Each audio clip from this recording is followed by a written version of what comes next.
கேரள மாநிலம் கண்ணூர் மாவட்டத்தில் கார் மோதியதில் எதிரில் இருசக்கர வாகனத்தில் வந்தவர் உயிரிழந்தார்.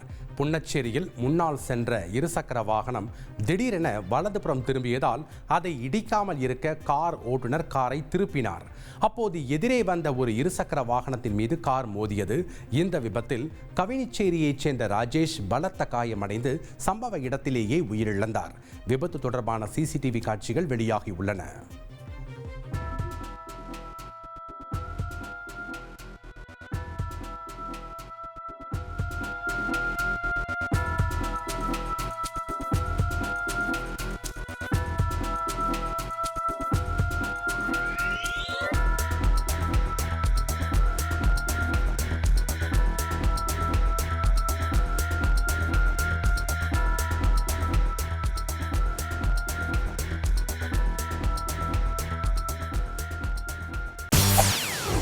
செய்திகளை உடனுக்குடன் தெரிந்து கொள்ள உடனே சப்ஸ்கிரைப் பண்ணுங்க.